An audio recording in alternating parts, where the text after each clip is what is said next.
All right, so thank you very much, everyone, for being here tonight to celebrate Ed Martineau's book launch of his collection Poems from the Odyssey. This is a very exciting time to release this book, particularly because I think we all are very excited about the Odyssey, and the movie came out, and there's a lot of fuss going on about it. But in and of itself, the Odyssey has been such a long-standing narrative for many, many decades and centuries, and its value is still very important. And so it's really nice to have a retelling of these Homeric stories. And so, yeah, we're here today with Ed Martineau. First, Ed, I'm gonna ask you to please introduce yourself. Hi, I'm Ed. I'm a teacher from High Wycombe.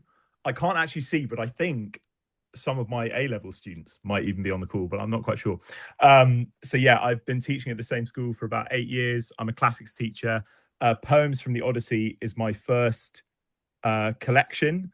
I actually wrote it quite a while ago now, about 8 years ago. And yeah, I'm just super excited that it is out and in the world, as it were. Fantastic. Yeah, well, I think we're all very excited about it, and I cannot wait to dive in um, into the conversation. So, I'm going to now let Kate introduce herself. So, Kate was the editor of this collection, so she will let us know a little bit about herself and how she found the collection. Hi, I'm Kate. I was the editor on this collection. I'm a bookseller based in Yorkshire, and I had a really good time doing it. I picked it because it was called Poems from the Odyssey. I was having a look, and I find that kind of thing so interesting. And I was a classics student myself. Back in the well, not back in the day, it was like 2 years ago.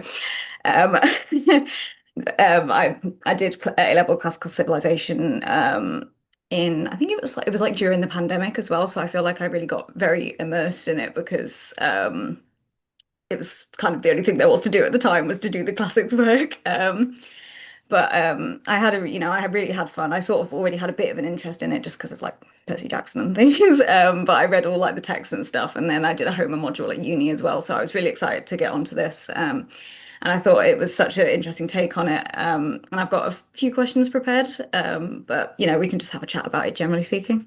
But I had great fun. Thank you. Amazing. Thank you very much, Kate, for you know, um, giving us a little bit of a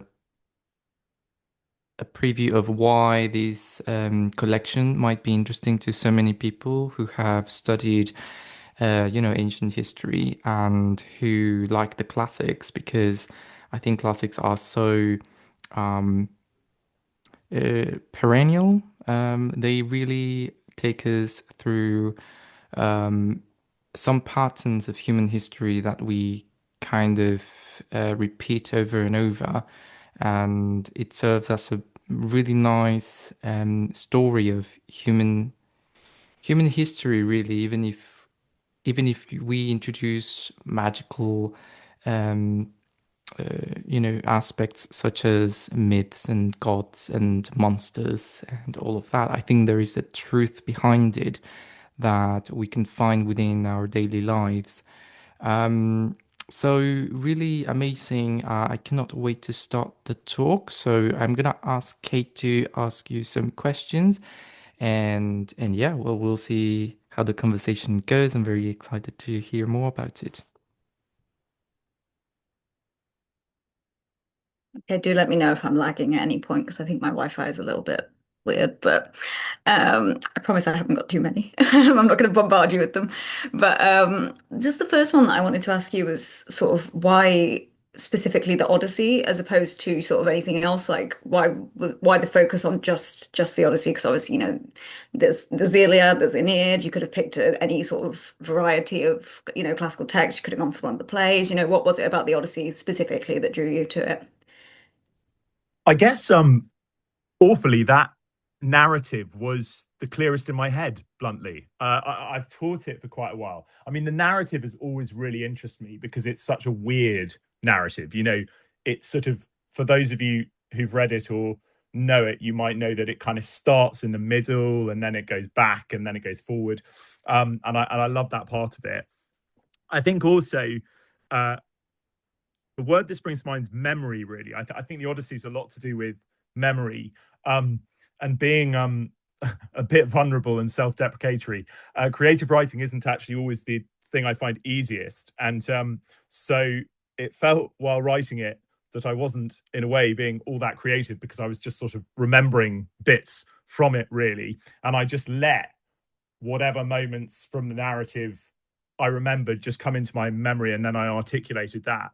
So I guess, in short answer to your question, the reason I chose it is probably because I know it best. I mean, I love the Iliad and the Aeneid for different reasons, really. But yeah, bluntly, because it was the narrative that I knew most clearly, it felt the one that I was most confident writing. Yeah, no, that's really interesting because that sort of goes into the second question that I had for you, which was kind of obviously you can't just like retell the whole thing because that would be kind of chaos to have like every single thing that happens in it sort of put back onto the page. And it's you have kind of snapped its poems from the Odyssey, so it's like snapshots from the poem and the most in the episodes you say that you remembered the most. And I was just wondering if I mean you've sort of said already that you kind of it was what you remembered and it was the ones that sort of stuck out to you most, but do you have any more insights on sort of how you picked what to focus on? Yeah, well, I mean, it's a great question, and I hope you don't mind being quite open. We had a bit of a sort of conversation about it as we were editing it. I mean, there are some bits that are very prominent that get given very little attention. I think, as you pointed out, Kate, as you were looking through it, like Circe, for example, which is sort of a lot of people's favorite bit, I'm afraid gets very little attention at all. It only gets one poem, whereas for some reason the Cyclops gets like, I don't know how many poems it is. It's like 12, 13 poems. So no, it's a funny old one, actually. I think I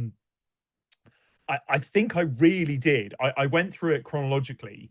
Um, I mean, if you're asking, I mean, I do have favorite bits from the Odyssey, but it actually, weirdly, that doesn't necessarily correlate with the poems I wrote, which is a slightly odd answer. For example, one of my very famous favorite bits, which some people might know, is there's a wonderful bit in the second half of the Odyssey where Odysseus comes across his old dog. It's a beautiful moment, and I did write a brief poem about that. But yeah, no, I mean there wasn't sort of a guiding principle, to sound rather chaotic. I think I just let the bits float into my head that floated into my head, and yeah, there was certainly bits that did get good attention that also correlates with how much I love them. For example, Calypso, who appears quite early in the narrative.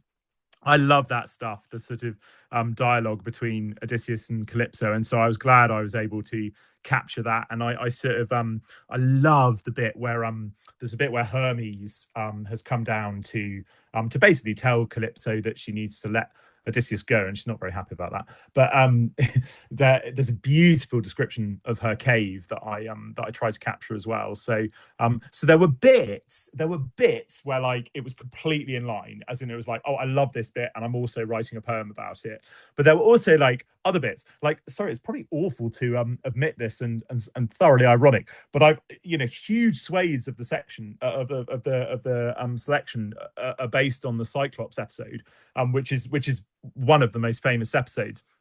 It's a funny old thing. I mean, I do love that bit, but it's not like, if it doesn't sound awful to say, that's not actually one of my absolute highlight moments. For some reason, just when I was writing it, I got very into that episode through the writing. So yeah, it's a little bit odd which bits I've articulated and which bits I haven't, and a little bit random. But I feel like that's fitting because the Odyssey is quite random in a way. So sort of through my randomness, I've tried to reflect the randomness of Homer, I suppose. I have just one question because that's something I found very interesting is the way you, as you said, you have snippets of from the Odyssey, but how do you weave them together as a narrative itself that makes sense if you know what I mean. So what was your Yeah. process of picking those and arranging them in a way that, the reader can follow a story? Yeah, my goodness, that's a wonderful question. I mean, I hope, because I mean, I'll be really interested to hear what people find when they read it.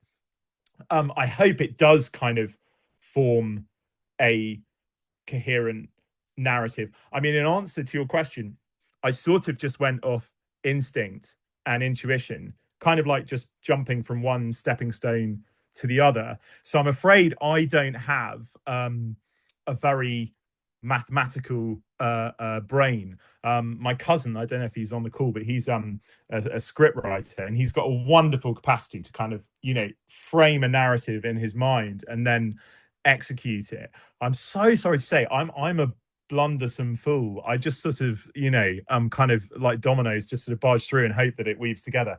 I mean, but I think I think in answer to your question, it was very much going chronologically and sort of thinking, okay, which bit comes next. And then, sorry, if I'm allowed to add in one other thing as well, I think the thing that I increasingly realized, and sorry, Owen, if I was a complete nightmare with you on this, there's a lot of different voices in it, and it's really like it's quite difficult to demarcate. And initially, when I wrote it, I had headings for all the poems, and then I kind of stripped it down because I wanted it just to be a narrative that you read. But I realized with that, potentially you do compromise clarity, which I hope I haven't. But at certain points, I've which I was a nightmare to you about, and I apologize for. At certain points, sort of, I try and demarcate through italics that sort of different speakers are speaking. But yeah, in terms of like how one sort of governs the narrative, I mean, I think bluntly and awfully, possibly if one doesn't know the story at all, it might be slightly that certain bits you're like, I don't quite know what's going on there. So I think it probably, being very honest, does require a little bit of foreknowledge of the text. But yeah, I mean, it was just sort of going from one stepping stone to another, really. Yeah, I mean, I was going to ask about that actually, because you have this kind of very, I guess, like mutable kind of perspective, like the I, who I is constantly changing, I feel like, which is really interesting. And yeah, you might sacrifice like maybe a little bit of clarity if someone doesn't quite know, what's going on. But I think it really is interesting because you kind of have this almost like unstable identity, which is sort of fitting for a poem, which is sort of about, like these like changes and sort of homecomings, and like Odysseus is always lying about who he is and where he's been, and I think it ends up working really well. Was it sort of something that was, I don't want to necessarily say deliberate. Did you sort of notice that you were doing it as it was happening, or did you kind of just No, let I it mean, happen? I was actually really surprised. Like, I think if people read it, and I've had it as feedback, some of my students, for example, have really kindly read it.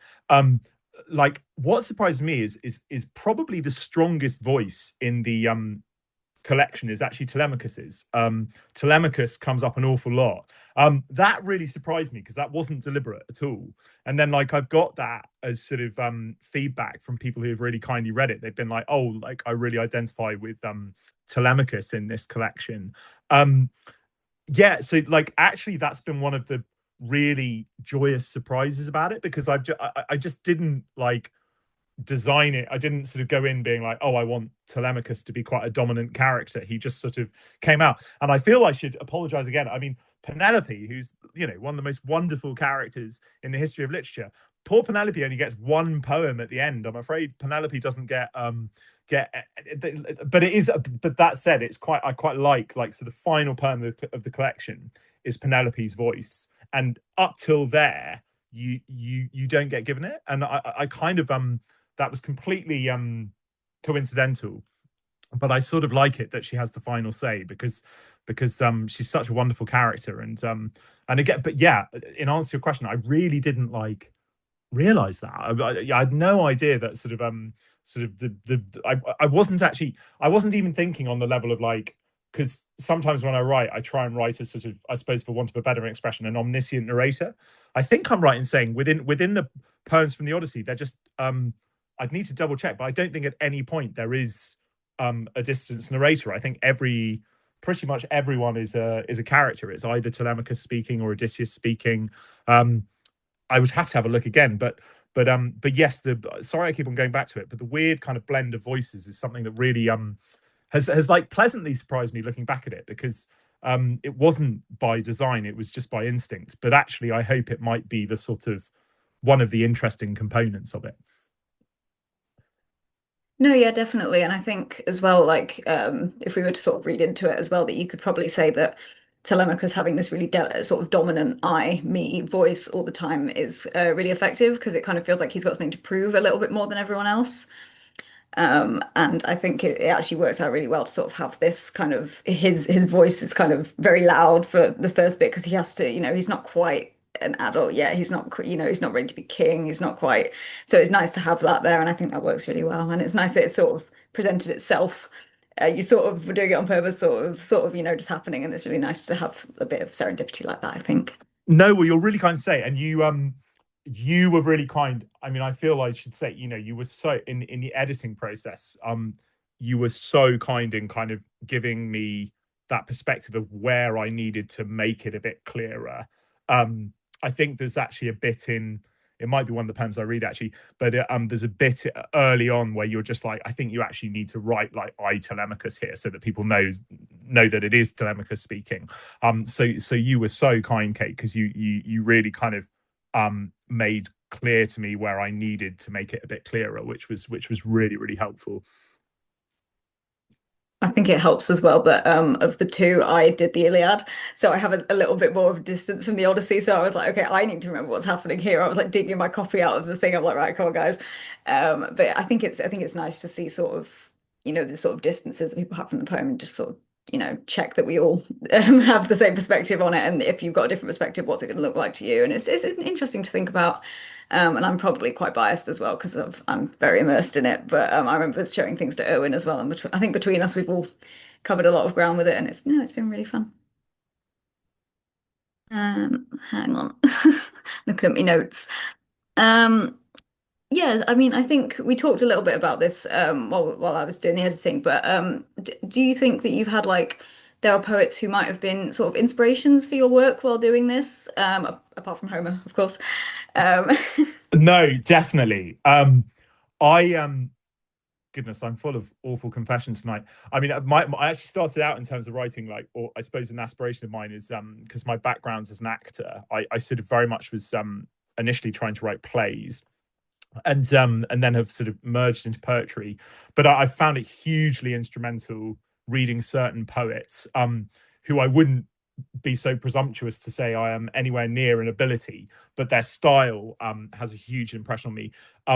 One is Rupi Kaur. I think that kind of meditative. I hope the poems are very readable, and I love Rupi Kaur's collections. I love reading them because they just take you into a zone. Like they're really relaxing and beautifully confessional. So Rupi Kaur would be one. Another one. This is really random. I mean, this isn't really a poet, but another huge influence on me is Charlie Mackesy. Again, I think because it's that same thing that I find when you read both of those authors, you sort of forgive me if I'm sounding pretentious for a moment, but it feels like you're having like a really relaxing glass of wine and you're just like diving into it.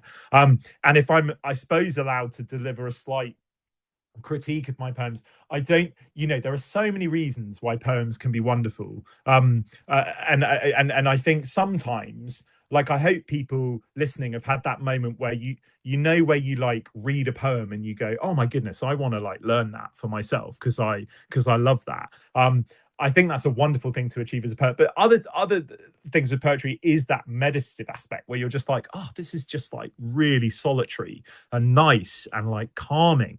And I suppose, I hope, possibly, that poems from the Odyssey have that slight quality. And certainly, I mean, Rupi Kaur had a huge influence in terms of like, that's what influenced me to like take out the titles, for example, which felt like quite a big decision because suddenly you're removing clues as to who's speaking. But I wanted to sacrifice potential clarity for that meditative sort of sink-in dynamic, I suppose, and that's very much influenced by Rupi Kaur and indeed Charlie Mackesy. Those are the two that I would say had a huge influence on me. Yeah, because when I when you initially said, "Oh, I'm going to get rid of the titles of the poems," I was like, all of them?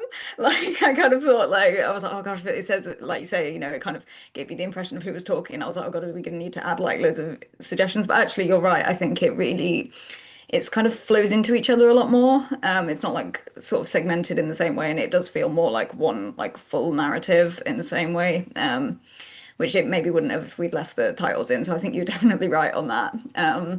If I may also make a comparison, it reminded me a little bit of Anne Carson. I don't know if anyone's read any of her stuff, but I really enjoy her stuff, and it's nice to kind of have it's the same sort of I don't want to say like I don't want to say like nebulous, but kind of like you have this like very mutable, it's very like shifting. It kind of is like and it all flows into each other and this is happening, it's really nice to see that. And I was happy that it reminded me of it because I really enjoy her stuff.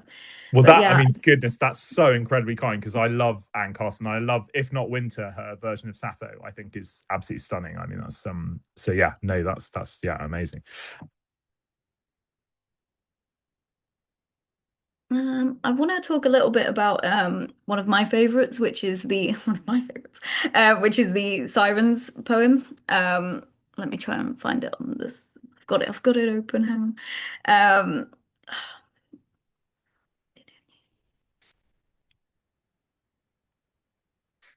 Yeah, the so I think it's on page 68 or is on my document. It might have shifted a bit since then.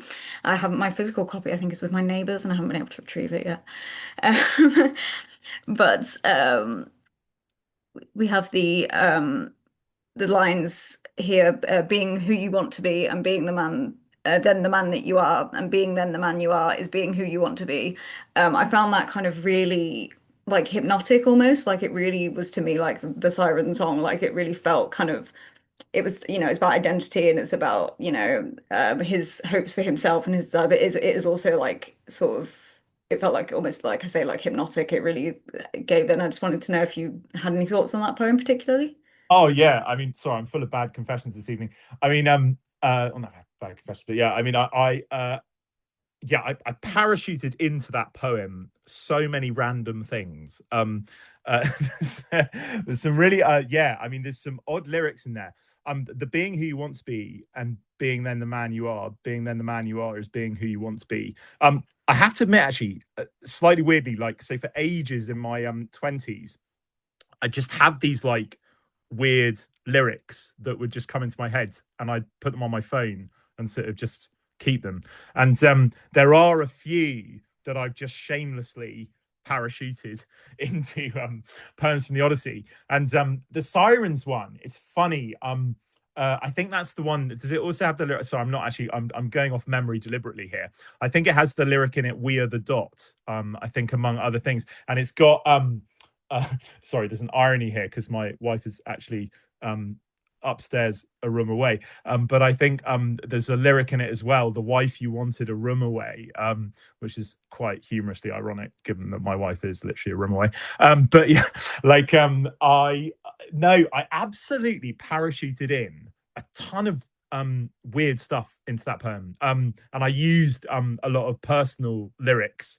I think because the poem is about the sirens trying to lure Odysseus in, and without meaning to sound monstrously pretentious, I kind of, as I as I was like pushing through, I felt like sorry, this sounds so pretentious, but I'll say anyway. I felt like I was delving a bit more into my subconscious. I feel like the Odyssey kind of makes you do that. And I feel like if there's any moment where like the subconscious really hits, it is the Song of the Sirens, because they're trying to lure Odysseus in with anything they can to make him come to them. So I kind of sorry, such a narcissist, but I just brought in a load of myself there and sort of just piled in all these lyrics that I'd put on my phone in my 20s. So yeah, that's got a real hodgepodge of stuff in there. And actually throughout the collection, I do indulgently put in things that are to do with me. And it's weird because I'm very it's so lovely that you like that one, because that is probably the one where I do the most parachuting. So so yeah, no, it's loads of the lyrics in that are sort of just from stuff that drifted into my head in my 20s, I guess. I think it makes sense as well to have like a lot of like subconscious or sort of like personal stuff in the sirens because I feel, that is something where they have to tempt you specifically with, something that you want or something that you wish to be. So I think to have both to have your own personal stuff in there and then also have people to be able to sort of read their own interpretation into it because I'm sure everyone reading it will have their own idea of what it might mean and what's sort of is significant about it. So like I pulled that one bit out and I'm sure someone else would pull another bit out and I think that's really effective because you've got everyone's got a slightly different version of it just like everyone would take slightly differently to the siren song and I think that's really nice. It's quite charming. Yeah, I don't want to take up too much time with questions. I know we've still got to do reading and things, but I feel Am like I I do allowed to have come in to. with a slight shout out? Sorry, I don't mean to make Yeah. it too, but like I feel like it really, Kate, your role should be massively emphasized, particularly on like, there are so many tweaks, like word level stuff where you particularly help me kind of intensify the language. So like yeah, I mean you had a huge impact on molding the poems because you really had a really amazing eye for just yeah, I mean the word that comes to mind is sometimes I think being a bit self-critical, I would make a word choice that was a little bit bland and you would be quite on that and you'd be like, no, let's sort of intensify that a bit. So I think yeah, that's been so, I mean that's been so helpful because it's just I hope taking the poems to a really good level because they've just got that intensity now that perhaps they didn't have before. Many hands like work. No, yeah, I did have fun with it, and I do quite like sort of mucking around with very like word level things because I suppose like often even with different Odyssey translations, you'll get different ways of uh, interpreting things or like someone will use a slightly different word so it's just sort of nice to have lots of different ideas about it and I think it's fun to sort of you'll have read certain translations and maybe you'll probably read the original parts of the original I haven't read the original but I've read lots of translations lots of things about it so lots of different ideas coming in here and I think it's nice to see how we can all kind of interpret it differently. But yeah, I think I've only got one more question and that is the obligatory question. Have you seen the film yet? No, again, to sound very self-sorrowful. So I don't know if those, I think most on the call probably know, but I couldn't come to the in-person meeting, which I'm distraught about. But I had without oversharing, I had an awful bug which basically meant I was in bed all day, which and I was feeling very sorry for myself. But I was meant to go and see the film yesterday with some friends who again might be on the call, I can't see. But unfortunately I was still sort of I was okay, but I was still semi-recovering. And the thought of sitting in a cinema for 3 hours, but I'm definitely going to go and see it. But I haven't, and I love Christopher Nolan, so I'm super excited. But no, I've not seen it yet. But hopefully later this week. No, you'll have to give us your review. I have seen it. I liked it. I thought, that there's always going to be stuff in it that's not, quite the same as the poem, or not quite, he'll do something slightly different, or he'll make a change. But the spectacle of it is really amazing, and some of the episode, like I really like the underworld scene and stuff. So I just think, yeah, I really enjoyed it. But also, I think you're probably right to not go and see it if you weren't feeling too well, because some of it I saw it in like IMAX, and it was like massive, like really like Yeah, no, I flashing and mean stuff, and I was like, yesterday oh God. again sound rather self-sorrowful. I was quite lightheaded and dizzy, and I just thought watching a Christopher Nolan 3 hour epic in a cinema might not be the best shout. So very boringly, I sat on a sofa instead.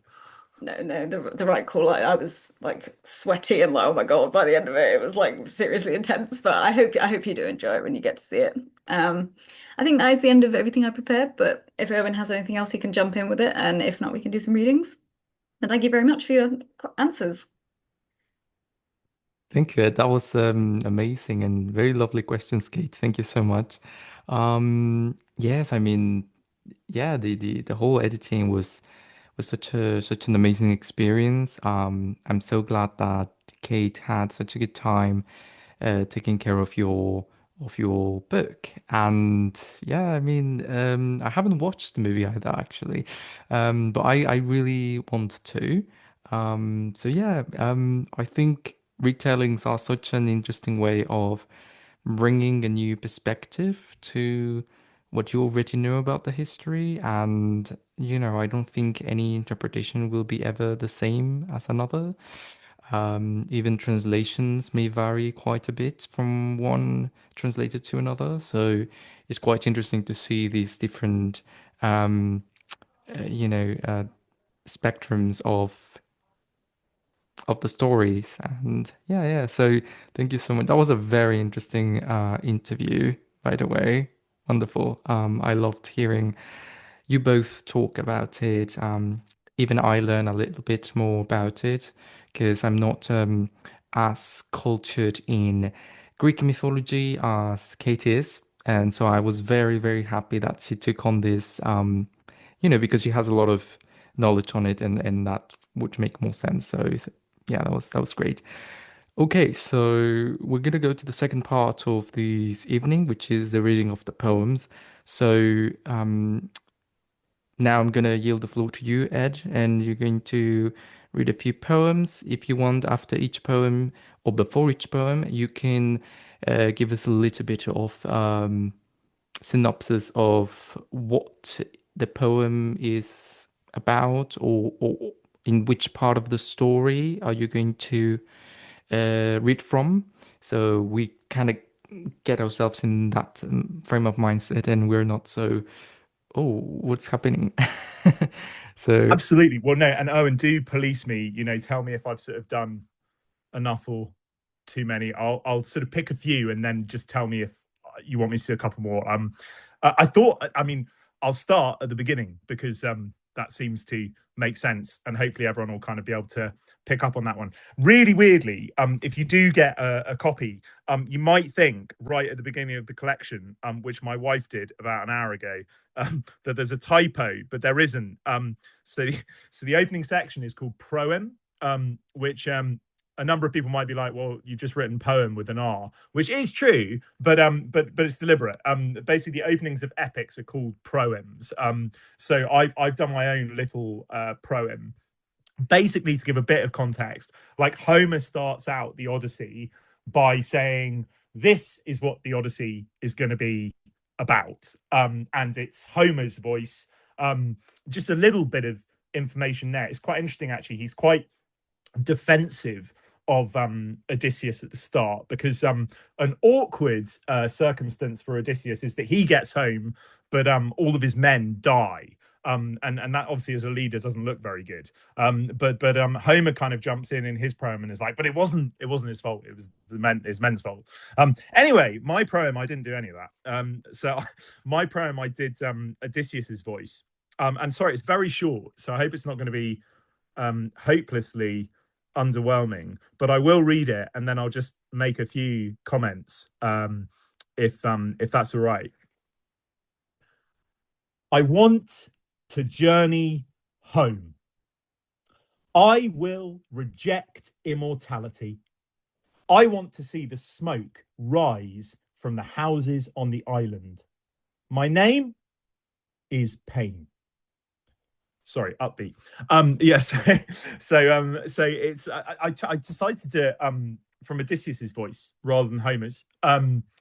Most of that actually is quite close on Odyssey text. So like, sorry, I'm going to be an absolute bore here. But the reason for the lyric, "My name is Pain," is Odysseus in ancient Greek comes from the ancient Greek verb oduno, I bring pain. Again, rather upbeat. And the basic idea is like everyone that Odysseus comes across sort of suffers in some way.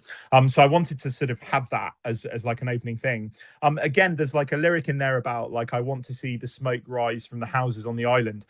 This is kind of a bit of a motif that like emerges through the Odyssey, that like at certain points he either dreams of seeing smoke from Ithaca, or like there's actually an agonizing moment where he like actually gets close enough and he can see the fires on the island, and then a bag of winds is open and he gets blown away.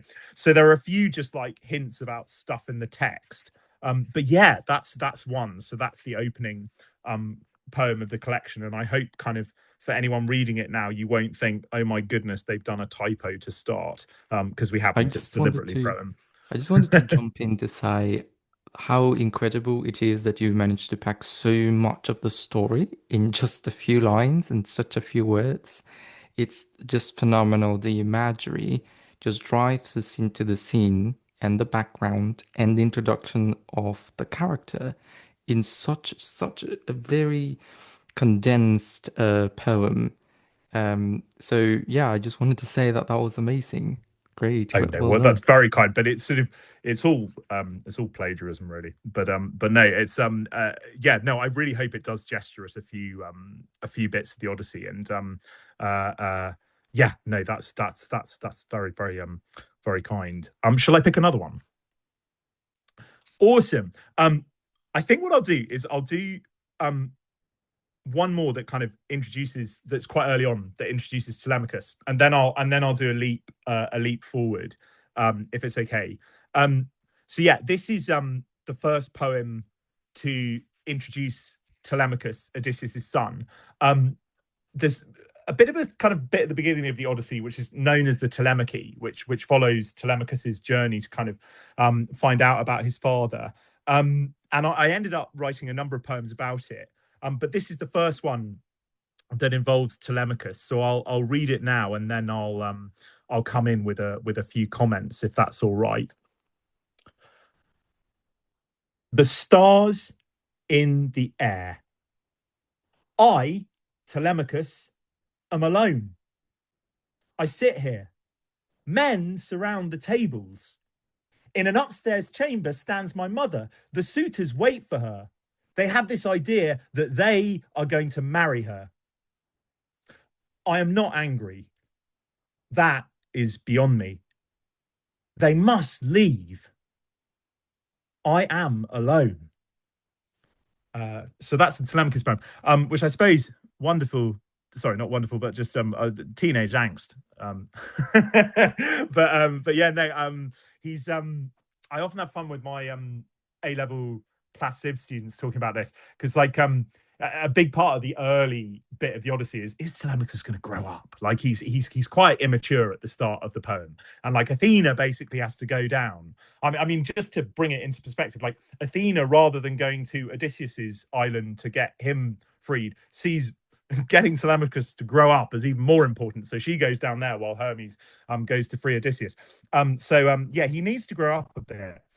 And I hope probably through my own immaturity, I've sort of managed to capture a bit of Telemachus's. But I do, and actually, Kate, it struck me from what you said earlier. I mean, something I love about the Iliad, for example, is like young ardency. Like Achilles is wonderfully young and wonderfully ardent. And I suppose if you're looking for young ardency in the Odyssey, it probably is Telemachus. And so I hope, like at points in the collection, I've managed to get that energy a little bit, because Odysseus is a lot more savvy as a character, and kind of but Odysseus, Telemachus, I think really wears his heart on his sleeve, and so I hope I've sort of tried to capture that a bit.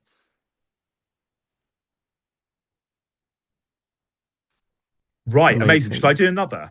Yes, please. That'd be great. And thank you so much Amazing. for adding the comments. It's very interesting to see how you managed to capture, you know, his kind of his voice, his personality as a teenager, immature, in such a compelling way. It's difficult when you consider writing from the first perspective, when you are dealing with different characters. You have to change your mindset a lot. Now we're going to talk about, well, now we're going to talk like a teenager. Now we're going to talk like a warrior. Now we're going to, so it kind of makes it's a mental exercise that, you know, it's not that easy to implement. So that's really good. Congratulations. And yeah, No, sure. well, shall I much as I love Telemachus, shall I skip him and I'll go Yes. to I'll go to so basically a section of the collection follows Telemachus for a bit, because it follows the chronology of the or the sequence of the Odyssey, and then we get to a second section where we meet Odysseus. properly, that is, I suppose. And I decided to start this section with a description of dawn. One of the wonderful things about the Odyssey, there are so many wonderful things about the Odyssey, but like its descriptions of dawn are beautiful. And actually, it's one of the Homeric formulae that sort of in the ancient Greek, it's rhododactylos heos, rosy-fingered dawn, which I don't precisely translate, but like I wanted to pay tribute to the Odyssey's tribute to dawn. And so actually in my opening poem about Odysseus, I write about dawn. So if it's all right, I will read that and then just maybe say a couple of things. The ocean sparkled. Rose tinted the sky. A million diamonds shone. I stood and looked out. Dark as wine at night, glistening marble by day, the fingers stretched out, 4 lines in perfect symmetry, horizons diagrams, the sky glowed pink. So it's quite rare that one's most of the poems are I don't know, like events or bits, I suppose. Whereas that is just sort of I suppose an ode to dawn, really. It's Odysseus. Well, it's Odysseus looking out over the sea and marveling at dawn and marveling at the ocean sparkling with it. And I suppose hopefully it's got a bit of his like yearning to get across that sea and get home because he's on Calypso's island at the time. But yeah, I really wanted to get in something about dawn because I feel like, I mean, we do it a lot, don't we? Like, I think it's that classic thing when you're doing creative writing. I think, oh, can I describe a good sunset, or can I describe like a good moment of the? It's like it is one of the things that we all go to, and so I wanted to have a go at it, and that is my go at it.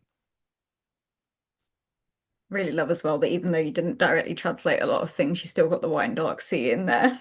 I did, yeah, no, I did do a bit of an epithet shout out on that one, yeah. You have to, don't you? You can't not. Owen, what do you reckon? Shall I do 2 more? You steer me. I'm happy to do as many I as would be as you want, delighted. really. I mean, this is all music to my ears, honestly, so feel free to continue. No, well, you're so kind. I think I'll skip into so like one of the most famous bits of the Odyssey is when Odysseus tells his own story. Now that is severely troubling because Odysseus is not the most honest of characters, so you don't quite know whether what he's saying is actually true. But he's telling it to an assembled group of people called the Phaeacians. And another reason why you've got to be a little bit suspicious of him is he's trying to impress them, and obviously when people are trying to impress people, you can't necessarily trust them. So he does a number of bits describing to them his adventures, and it involves some of the most famous bits in the piece. But if I may, I think I'll go to the beginning of the section. So the first of Odysseus's encounters journeying from Troy, and I've no idea if it's in the film because I haven't seen the film yet. But it's only a tiny paragraph in modern translations, but he comes across these people called the Cicones, and basically he's still in Troy mode. So he's supposed to be wanting to go home, but he sort of gets distracted and starts laying siege to their city. And so I wrote a short poem about the encounter with the Cicones. I'll read it now, and then I might just make a couple of comments, if that's all right. So yeah, just to give another, this is like the beginning of Odysseus talking to the Phaeacians about his adventures. Following the destruction of Troy, we sailed to the land of the Cicones. We destroyed their city. We took their women as slaves. I wanted to leave. My foolish men wanted to stay. The Cicones rallied with their allies. They returned. I lost men, a number from each ship. We took to the sea. Only thing I'll say about that poem, I kind of wanted to capture within it. There's this tension that runs throughout the Odyssey, which I think I mentioned a tiny bit earlier, that like there's this inconvenient truth that Odysseus has lost his entire crew. by the time he gets home, which doesn't look very good. And so there's this sort of, in his own narrative, there's a number of bits where he's like, oh, I wanted to do this, but my men had this really bad idea, and this led us into all this trouble. And so I hope that poem slightly captures a moment where Odysseus just gets in a little bit of a dig at his crew and is like, well, I wanted to go, but they didn't, and because we didn't go, we got in trouble. So I was right, they were wrong, and it all went wrong because they were wrong. Sorry, not very articulately put, but yeah, there we are.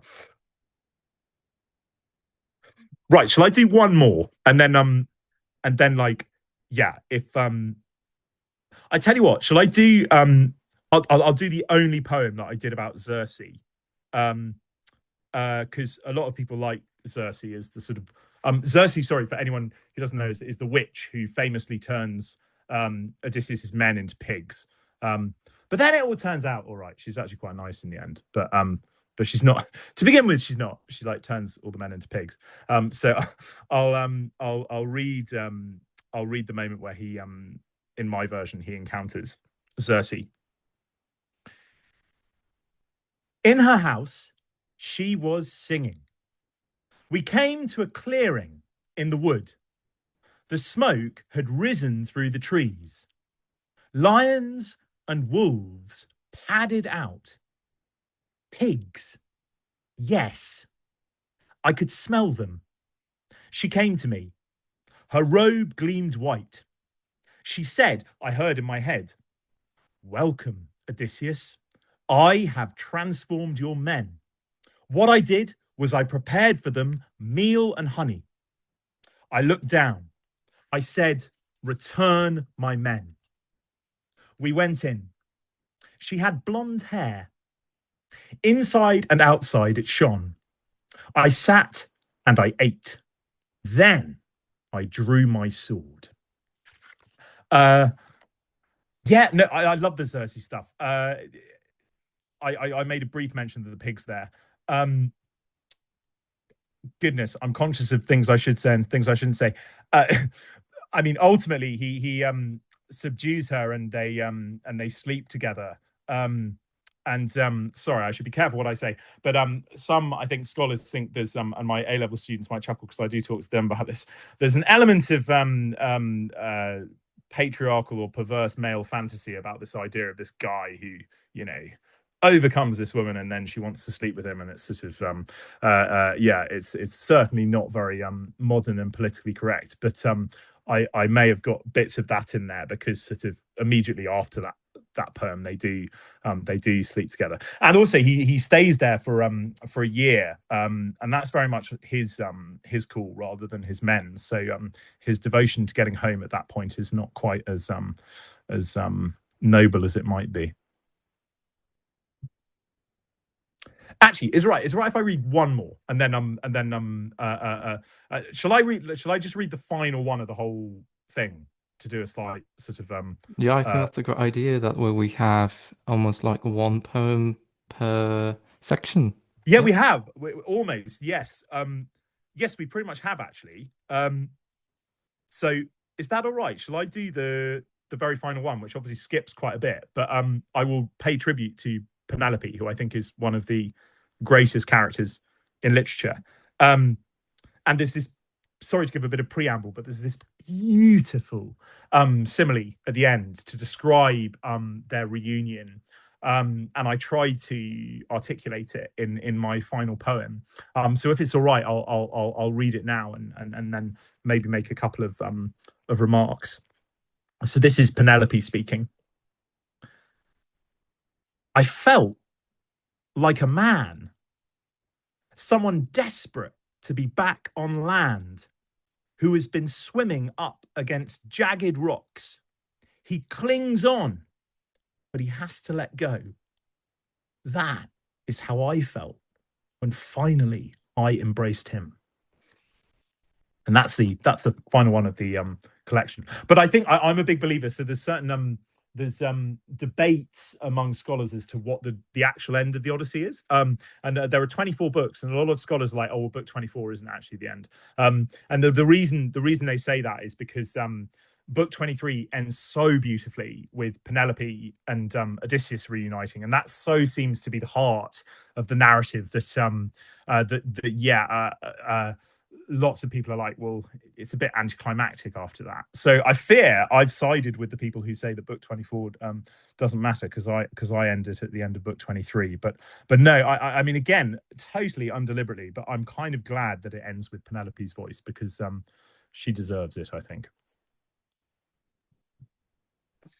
Yeah, I think book 24 is a little bit of just one of those ones where I think if you put it in like a sort of modern adaptation, it's like what it's such a strange one that, and as you say, lots of scholars don't agree on it anyway. So I think you're probably right to have a much more kind of satisfying emotional ending rather than here are all the suitors' fathers and they're really mad about it, and it's just it sort of reopens a load of conflict that you don't really want right at the end of your poem or poetry collection. So I think you made the right call there. Yeah, indeed. I think it's a very nice ending as well. I think you really managed to wrap it up in a way that it leaves the reader satisfied with the whole collection. So I think it really makes a lot of sense to end with this character. And I think also the imagery that you conjured here is just breathtaking. Um, and ending with this embrace is just is like the happy ending of like a Disney film happy ending, which in a way it's a really um um we need more of that actually nowadays, I think. It's not Because said about the Odyssey enough. Actually, the Odyssey has lots of hugs in it. There's a number of hugs. And I totally agree. We need more hugs. So, yeah, no, I'm glad we end on a hug. yes, thank you so much for such wonderful readings.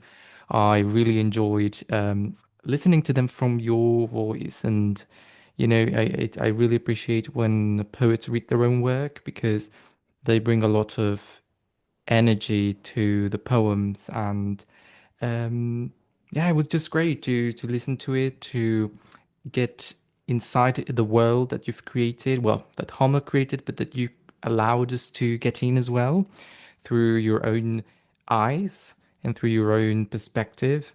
And I think that's invaluable. Honestly, I think, well, whenever people go to these classics, they might get a bit intimidated by the large volume of pages that they have to read. It's quite heavy and hefty works. Um, and reading a collection that manages to compress this into a very manageable, enjoyable, um, you know, chewable sort of story makes it very worthwhile for everyone, whether they have read the Odyssey before or they've never encountered it. I think everyone can, enjoy it in this very deeply sensitive way because it's not like reading a summary on internet where you just have like this happened and this happened.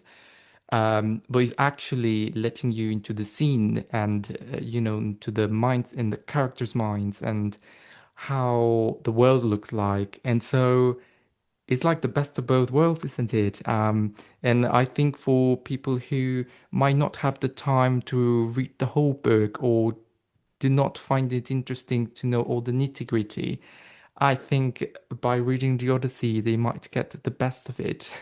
And that's wonderful. So I really, really so glad that you, brought this to us and you submitted your collection to us because I have never read something like this. Most of the time, it's just translations of, different translations and stuff, but it's never a sort of enjoyable, compressed kind of format of the story. And I think that is fantastic. So yeah, thank you so much. And very lovely readings as well. And Kate, thank you so much for your questions and all the editing you've done. Really, without you, this wouldn't have been possible because you are such a, so knowledgeable in all of these um, classical studies. So yeah, it's been amazing working with both of you. And yeah, I can't wait for people to read it and to let us know what they think about it. So they can find the book on our website, everyone, thepoetrylighthouse.com. If you go to our books section, you'll find it there, so you can get your copy as well. If not, you can also go to any independent bookshop or Waterstones, Foyles, whatever you tend to use, and order a copy as well.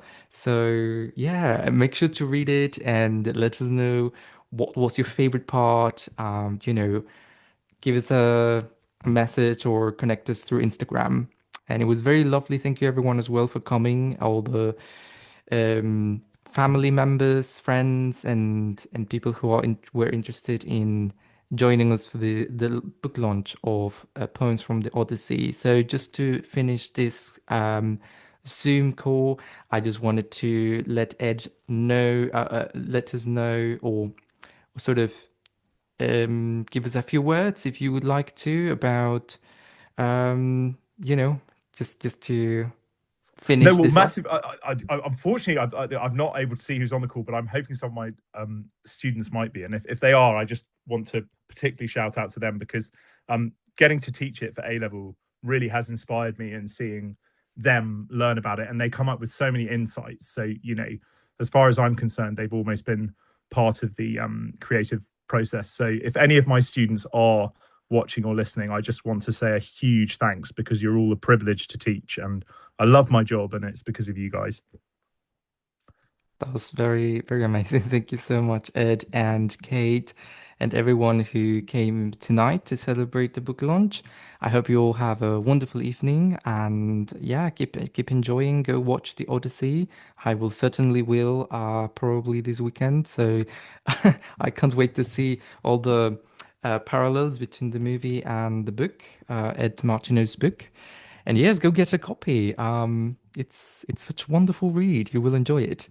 So thank you very much, everyone. Have a lovely evening, and yeah, see you next time. Thank you so much.